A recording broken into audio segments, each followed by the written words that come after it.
Hey y'all, it's Fortune Frankly and welcome to Fortune Frankly Fridays where we do DIY home decor. Today we're doing, wait, what was that? Did you say something? You like my hair? Gee, thanks. I just dyed it. So as I was saying before you interrupted me to give me a compliment, thank you, I appreciate it. Today we're doing a video on basic things that can become home decor. So out of the millions and millions of comments you all leave on my videos, I know. I have noticed a pattern. A lot of people like minimal kind of home decor. Sometimes they actually require a lot of effort to make or a lot in terms of supplies. So the base materials for this project are actually functional in ways other than home decor, but they can also be used to make really beautiful home decor items. And with that, let's get started. So for this first project, we're going to be making a book into more of a home decor piece. I'm sure you've seen books as home decor on YouTube already, but we're just going to give it a little pizzazz.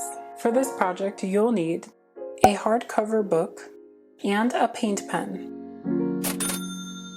Y'all better be taking notes when these literal receipts pop up. I'm trying something new for y'all, so take notes. So for the book, I'm just going to be taking the plastic cover off to reveal a very nice fabric hardcover book. We're just going to be going in with our paint pen and literally painting the letters. You know how you were always great at coloring inside the lines when you were a kid in elementary school? Use that to your advantage here. Now I chose a really bright gold paint pen, but you can choose any color you want. And I'm also going to do the same for the side of the book since that's what we're really going to be seeing. Now you want to choose a book that is actually fairly interesting, but not a book you actually want to read cover to cover because we know how hard it is for you to get through your book list. I saw you on Goodreads, had that book on hiatus, and there you have it.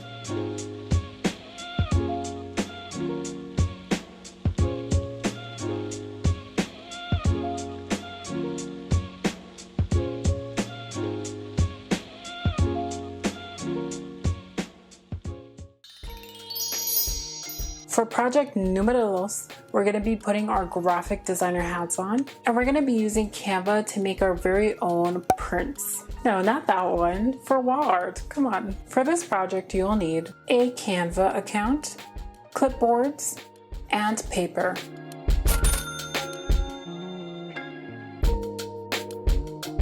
So we're going to start by going to Canva and creating a design. And we're going to pick a magazine cover for this design. So I'm going to scroll through, find a template that I really like, and use that. I don't have real plants in my house, so I decided to do some plant-inspired prints. I'm going to click Elements on the left here and search for a Monstera leaf. Now I'm looking for the free ones, because I don't do that Canva Pro, GoPro stuff. I'm just going to keep the ones I like.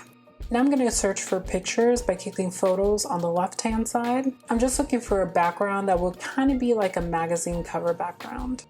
Now what I really like about Canva is that you can customize almost anything. So for some of these elements, you can actually customize the colors to however you want. You can customize text, make that whatever color you want, whatever font you want. And I'm just going to do that throughout the entire piece.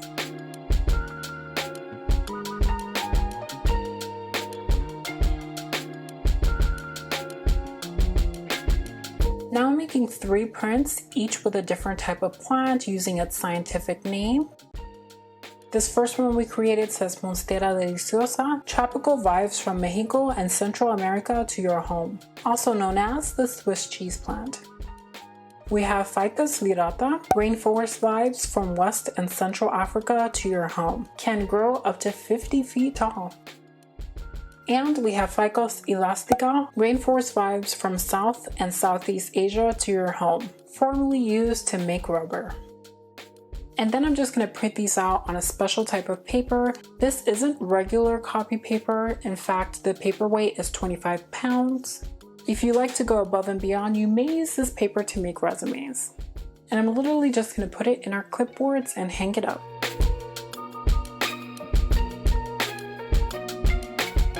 And here's how they look.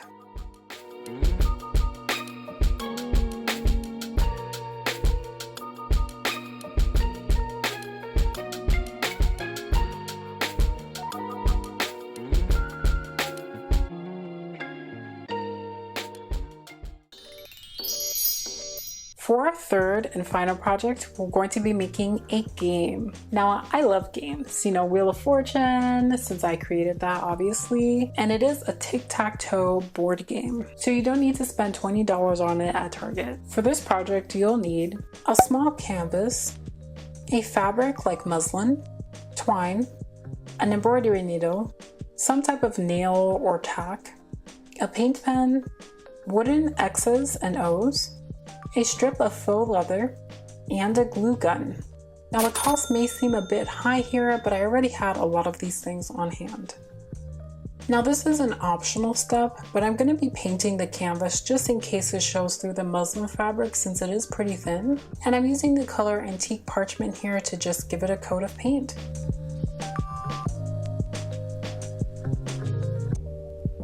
Once I've covered that, I'm just going to set it aside to dry and work on our fabric.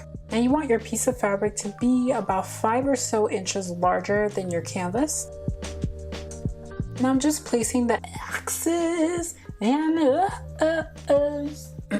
maybe King can give you a little more information about that. So I'm laying out my X's and O's kind of just to see where the spacing is, and I'm making some marks where I want to draw some lines. Now using our twine, we're going to triple the length of the lines that we drew and thread it through our needle. I know you're saying, Fortune, you made it look so easy here. It wasn't easy. This was like my 5th attempt trying to thread this, and that's the one I chose to show you. And after tying it in a loop at the end, I'm just going to burn our twine. This will get rid of some of the fraying so that it looks really nice and neat. So we're basically going to embroider this twine into our fabric. Now I'm using a split stitch here. You can use any type of stitch that you want, but I just wanted my stitch to have a little character. And all that means is that when we come back up from under the fabric, we're going to split the previous stitch that we made in half.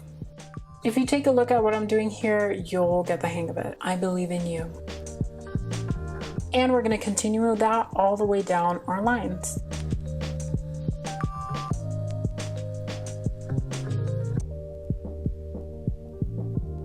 Now I wanted to show you how I stitched across the lines when they intersect. So when I'm stitching the horizontal line, I'm going to go through one of the stitches on the vertical line and then just continue my split stitch until the end. This will anchor your 2 lines together so they don't kind of separate once we put it on the canvas.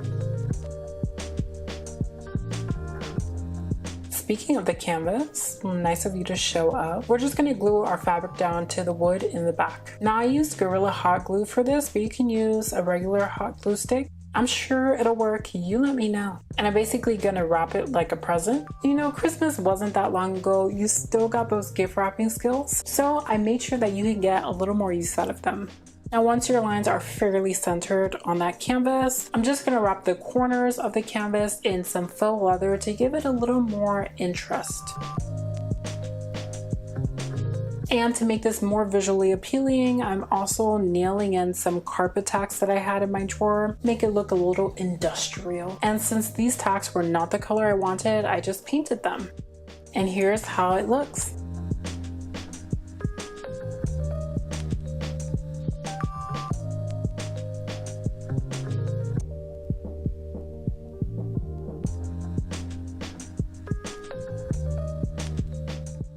Alright, welcome back. So that last project was my favorite. I'm really liking this like homemade game kind of thing, so I might do some in the future. But I'm curious to know, what was your favorite project? You can let me know in the comments down below. As always, I hope everyone is staying safe out there and wearing masks when you go out. Also a reminder that Black Lives Matter and that we still need justice for people like Breonna Taylor, George Floyd, and Ahmaud Arbery. My Black Lives Matter syllabus will be linked in the description bar below. And as always, thanks for watching.